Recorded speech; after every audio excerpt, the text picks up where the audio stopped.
David Vizard here, and you are watching PowerTec 10. I know you're thinking, or a lot of you are, who the hell's this Stroker McGurk? What's this business about? Does he lie all the time? Does he tell the truth all the time? Bit of a grey area. Sometimes it's the truth, sometimes it's an exaggerated form of the truth which borders on being a lie. Here's Stroker, let me show you. This guy, Stroker McGurk, was, how shall I say, given birth by one Tom Medley way back when Hot Rod magazine first started, right? I think he was featured in the 3rd edition of Hot Rod. Now, as luck would have it, I got to see that edition. I was only a kid at the time, well, sort of, and how shall I say, I cottoned on to Stroker as being a character right away, and since then I've always had, how shall I say, a respect or admiration for Tom Medley, because Stroker emphasized some of the classic shortcomings of hot rodders. Now let me tell you a bit about Tom Medley here. Obviously Stroker's brain was Tom Medley, and via Stroker Tom managed to, how shall I say, highlight some possible avenues for advancement in the sport. I say possible, they turned out to be very possible. Such things as parachutes, traction bars, and multi-engine dragsters appeared to be the brainchild of Stroker before they existed in real life. Now, Tom went on to do a lot of magazine work, and we kind of lost sight of Stroker at about 1965. He went 8 years without a break, and then briefly appeared in 64 and 65. Now, here's the deal. He's been gone for 60 years. You can't believe how many people still know who I'm talking about when I mention Stroker McGurk. Tom, thanks for giving us Stroker. Now then, let me get to the point that I'm going here. One of the things that Stroker, I should say Tom, was good at, or seemingly good at, was to adopt the frame of mind of your typical hot rodder. He seemed, whether he was aware he was doing it or not, I don't know. I don't think I ever met the guy. Would love to have done, but I don't think I ever met the guy. But it seemed to me that he could make simple statements that epitomized the thought process of probably 75% of hot rodders. Let's get on to one here which is absolutely a humdinger. This is the one, and I don't know when it was put out. It's something that's kind of got lost in history. Here's the statement. If some is good, more is better, and too much is just right. Now guys, I want you to think about this. How many of you out there feel that that description describes you? Now at first you won't recognize it, and you may never recognize it, because most people aren't very good at recognizing themselves, short of standing in front of a mirror which reacts without them having to do anything, i.e. the mirror talks to them. I think an alternative to that is a psychiatrist. Right, there's anything wrong with you, but what it does is it emphasizes the fact that once you latch onto an idea that something is good, you may inflate what it takes to get the super results that racers look for. You know how you can tell a racer? They want instant satisfaction. How do I know that's true? Just go to a drag strip. Every racer wants to be at the start line and the finish line at the same time. Instant quarter mile. Instant satisfaction. Now then, let's see how this, if some's good, more is better, and too much is just right, applies, because there's one instant here that I can think of that I see being the subject of that statement time and time again, and it's called zinc.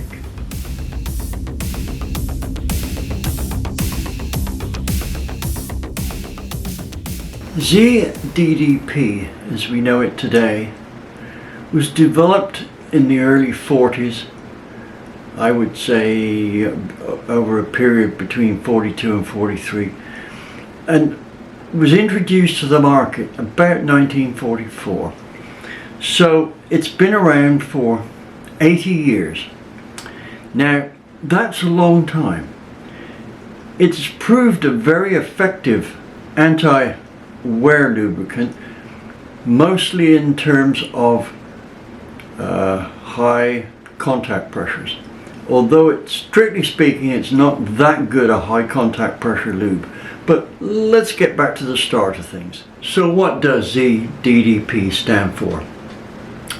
Well, it's a bit of a mouthful, but it's zinc dialkylide phosphate. Now, if I pronounce that wrong, and I've never heard anyone say that before, let me know, because it's a heck of a mouthful. Anyway, let's get down to business here. Basically, zinc is a good, how shall I say, semi-fix-all problem additive. I say semi, no additive fixes everything. But it will make a very indifferent oil into a pretty decent oil just by putting zinc in. So it became very popular with the oil blenders because it only took a bit of zinc in to get the job done. I say a bit. A lot more was used back then because it created a good oil for the time without necessarily involving a high cost additive package. Now, here's the deal. It's out of date. Also, let's look at just putting in zinc into the oil. What does it do? Well, I'm not going to go into the workings of it all here, but let me say that there's a limit to how much you can get from zinc. It's now okay, but it is certainly not the best additive to use. Now you may well ask how all this relates to Stroker McGurk. This is the joint. Zinc has acquired a godlike status. When it first came out, it solved a lot of problems. I seem to remember some of the aircraft engines were having problems running bearings quickly. The zinc solved that, but I'm not sure on that. Maybe Greg from Greg's Airplanes can chime in on that. But anyway, my point is this. This kind of leaked out to the public and zinc became the general be-all and fix-it-everything-up type additive because at the time it was very useful. Now here's the thing. The general public kind of latches onto things very slowly and over the years, and zinc has acquired this be-all and end-all of additives. And when it was suddenly removed from oils due to it polluting catalytic converters, there was a panic. Here was this lubricant that had this unbelievable reputation amongst almost everybody involved in any kind of automotive performance stuff, and others not involved in it. So removing the zinc left this void. Now, nobody's researching what was going to put in there, and I say nobody, I'm talking about the general public now. So there's tears shed for zinc. So if they've removed zinc, the key to it is to put zinc back in. Now you can buy oils with zinc in and you can buy zinc additives, sure. But the point is this, if you put too much zinc in, you get this problem happen. Here's a picture of a lifter that came straight out of one of Dave McLean's engines. And how it came about, I think, is Dave had an engine on the dyno. It was a customer's engine, and the oil that they got in there, the guy said didn't have enough zinc in, so he put some in. Problem was, is when he said it didn't have enough zinc, he actually said, I don't think it's got enough zinc. Well, here's where thinking got him into trouble, because actually it had adequate zinc, but they put in a little more just to make sure it was, I say they, Dave didn't, the customer did, put in a little more, and off they went and dyno tested it. Check that lifter out. You see how it looks like crazy paving? Well, that's what happens when you adopt the Stroker McGurk deal. If some's good, more is better and too much is just right, because it does not apply to zinc. So there's two factors we got to take into account here. Too much is not good. Secondly, it's out of date anyway. What can we replace it with? Well, here, my friends, is the answer. Oil Extreme. Now you may ask yourself, is this just another snake oil? No. It's taken over 60 years of me to get a reputation that goes something like this. If Vizard says so, then it is so. Let me tell you a little story here. I was at PRI show some years ago. I don't know, somewhere around about 91, 92. And I was talking to, I think it was Dick Maskin, Dart. And a couple of booths away, there was two guys arguing some technicality. Can't remember what it is. And finally one of them said, what makes you so sure you're right? And the other one looked him straight in the face and he said, because Vizard said so. And you know, the argument stopped right there. Now, that's an isolated incident because I don't often listen in on people's conversations. But it's not out of the ball court. I get literally hundreds of communications, either by mail, by letter, or during a telephone conversation, saying that they tried so-and-so in their engine build or their race car build, as I described at some point, you know, magazine article, book, or whatever, and it worked exactly as I say. You know, that's one of the things I tell people. Why don't you try it? It'll work exactly as I tell you. It's like all this controversy over my cam deal and my cylinder head stuff. You know, the people who are criticizing it are those who've never used it. All of those who've used it have said, well, it works just like you say, David. Well, of course it does. This is no different. This Oil Extreme is one of the few additives I've tried that actually worked well. Now, I've tried lots of additives. And the story behind this one is that I tried so many additives free that I decided that the next additive that I would test, the guy would pay for it right from square one. No cuts, no shortcuts, no discounts, nothing. And that's exactly what happened with Oil Extreme.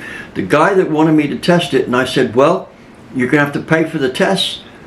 And he said, now how much is that likely to be? And I said, at a quick guess, about $12,000. Now in today's money, that'd be nearer 25, right? Because this was 25 years ago.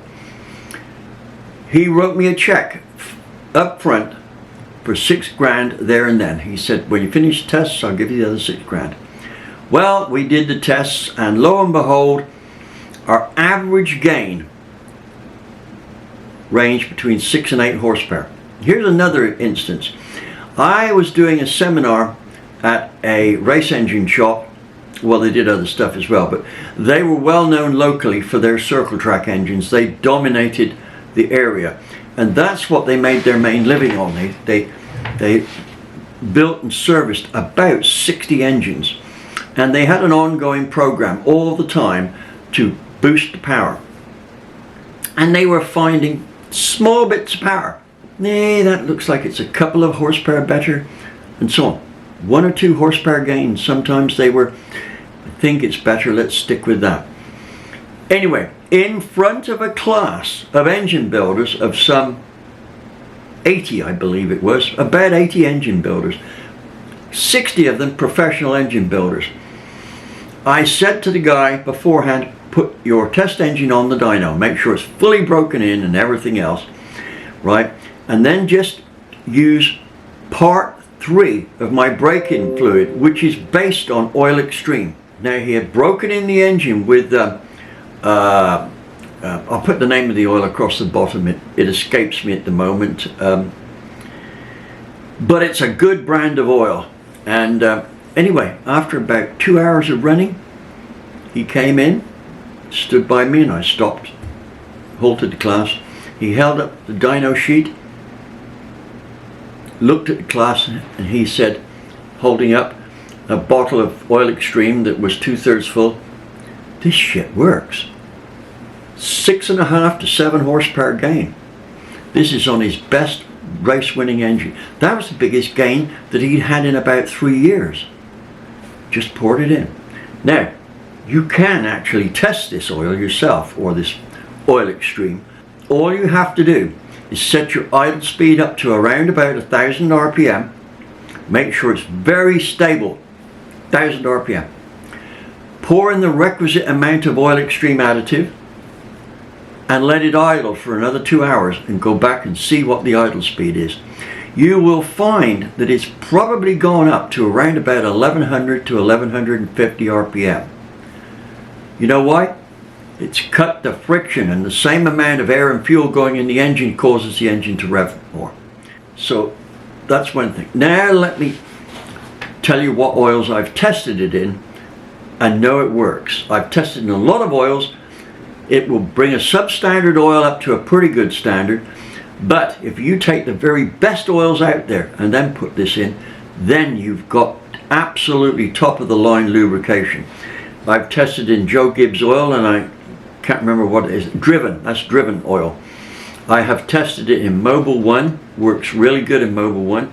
There's two more oils I've tested in. I've got to look that up. Sorry, brain fade again. Now, here's the deal. You can either take my word for it, and I'm certainly not going to ruin a reputation after 60 years of hard work building it, and spend the 22 bucks that it costs to buy a bottle of this and find out for yourself that it works and it's good for 3 doses here. 22 bucks. It's not cheap. You won't be able to buy it in Walmart. You know why? It isn't made for off-the-shelf sale in supermarkets. It's made for people who genuinely want performance, and the performance comes before the price. In other words, get the product, we'll worry about the cost after. You can buy additives out there for 1/3 of the price of this. It won't do much, right? I've only tested one other additive that worked, and you can't buy that at all. What else can I say about this? Well, not much. So, let's look and see how this relates to Stroker McGurk. Simple. I am the furthest from Stroker McGurk you'll get. My policy is if some's good, more may be just right if we test it, and too much is not where we're going. So, whereas Stroker McGurk was a bit flaky on his information, I hope that after 60 years in this business of telling people what works and what doesn't, you'll accept my word for it that this stuff works. Oh, and by the way, it works so well that I spent a small fortune on shares in the company. Now you have to ask yourself, why would I buy shares in the company? And in today's value, that would be, I don't know, $25,000 to $30,000. Why would I buy shares in a company whose product didn't work? Do I look stupid? No. Well, I can't answer that question, but I don't feel stupid, and I don't think I am. So, if I'm prepared to invest $25,000 to $30,000 in it, you ought to be able to stretch to $22 investment in some Oil Extreme. So go for it. Thank you for listening, and I'll see you in the next edition of PowerTec 10.